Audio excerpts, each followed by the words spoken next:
idol. So ngayong araw ay naglagay tayo ng bubot trap. Ayan. So dito tayo nagtapos maglagay ng ating bubot trap. So bali yan yung last na lagay natin. So dito yung ito yung mga kasama pa yung nilatag natin. So nakapag-video na lang ako sa paglatag dahil wala naman akong kasama ang video natin mga idol. So bali 10 yung nilatag natin ditong bubot trap mga idol. Ayan. Ano nga. So dyan maglagay ng bubot trap natin.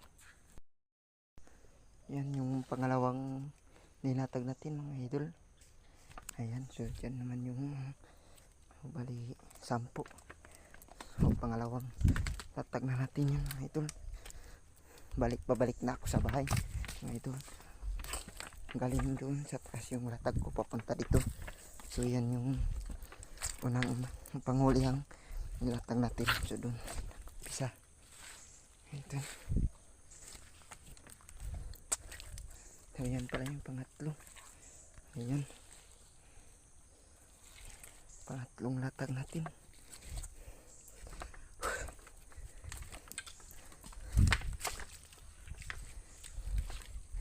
Sulat natin ang pangatlong latag natin mga idol. Sana makahuli nga tayo bukas. So, bukas pala ng maaga tayo magpapano ng ating bubot trap. So dito pa yung mga kasama niya.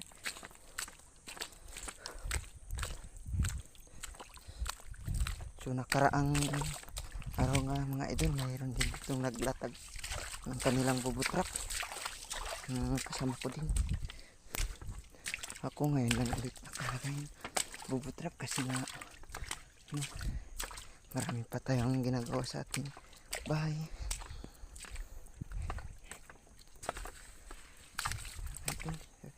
Ito nga yung nakaraang mayroong naglatag dyan. Ayan din mga idol, nakaraang latag dyan. So andito pala yung pang-apat na latag natin.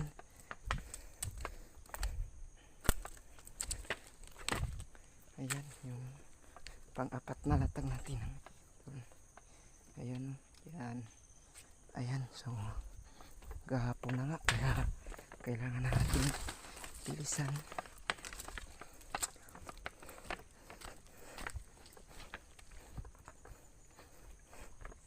So balik pang-apat na yun mga idol.